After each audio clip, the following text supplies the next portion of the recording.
his wife and in-laws. Back when it all started, Zeigler's mother put together this scrapbook. It started on Christmas Eve, 1975, when police were called to Zeigler's furniture store. His wife Eunice, her parents, and a longtime customer, Charlie Mays, were dead. Tommy Zeigler was alive with a gunshot wound to his abdomen. Zeigler said they'd been the victims of an attempted robbery. There would be complicated twists and turns throughout the case. Questions would be asked about how the investigation was conducted and how trustworthy the witnesses were. And then finally the spotlight would turn to the trial and a judge who might have shown prejudice.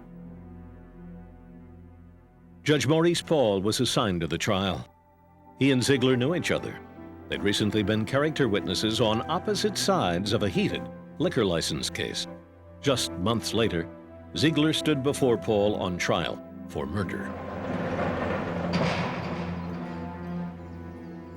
We talked to Tommy Zeigler about his case through a glass partition at Union Correctional, where he's been on death row for 25 years.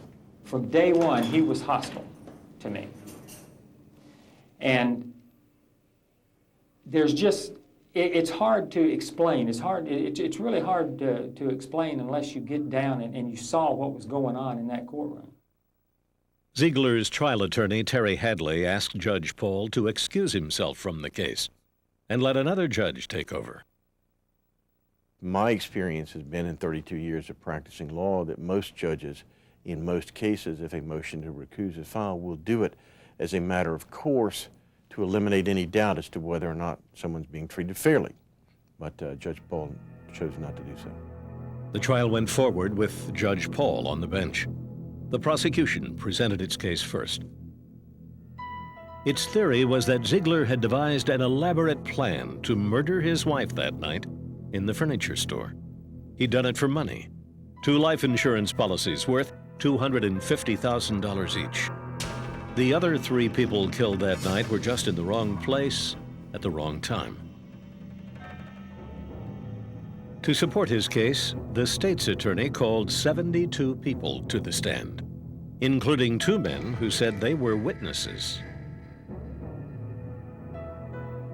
The defense called just 46 people to explain its theory, that Zeigler and his family were the victims of a robbery that night, a robbery they said the state's 2 star witnesses were involved in. It was a difficult case for the jury that showed how uncomfortable jurors can be around the law and how easily they can be intimidated by officers of the court, even in a death penalty case. While some of them looked to the judge for direction, Zeigler's defense attorneys, Terry Hadley and Vernon Davids, questioned his ability to stay impartial.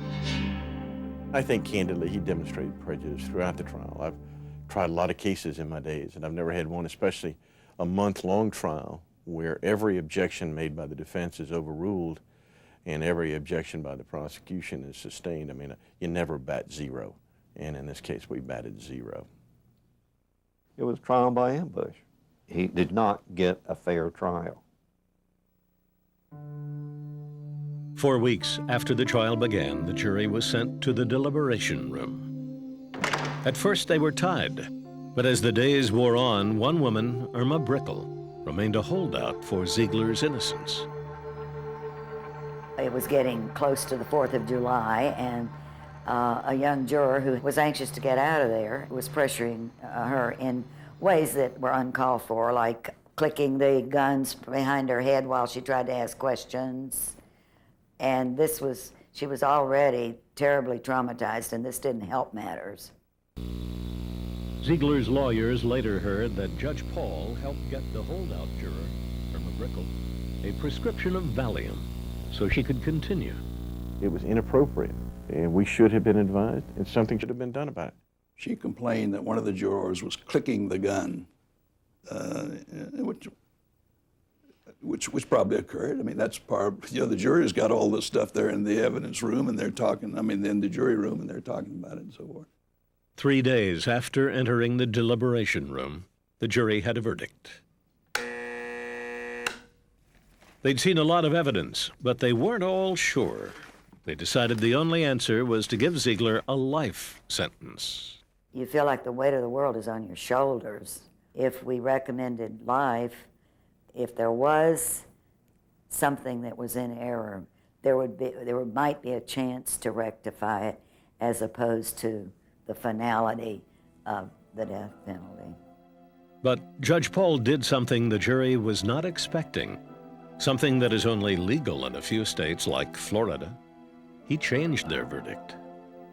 In this case, the judge, and this was a rare one, in this case, the judge overrode the jury's recommendation and sentenced the defendant to death.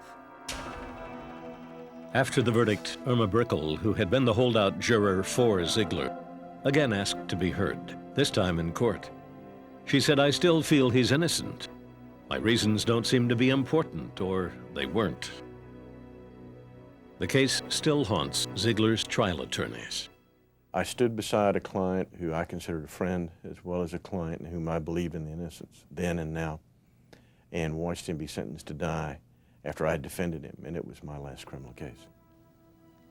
I sent my clients back to files, closed down my office, and did no practicing of law virtually for 4 years, other than cleaning up what I did.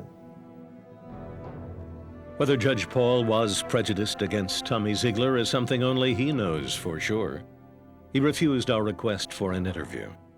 Since the trial, he has gone on to Florida's federal bench. The lingering question about this case is, why didn't the judge recuse himself to avoid any questions about his conduct? If it had been a potential juror who knew the defendant from a previous contentious case, there'd be no question the juror would have been dismissed. And Judge Paul's questionable actions in this case did not end there. In his last official act, he imposed an order permanently prohibiting the defense attorneys from talking to the jurors. Why? Still, Tommy Zeigler didn't give up hope. Coming up next on Investigative Reports, Zeigler's attorneys asked the state's attorney to let science determine whether he's a killer.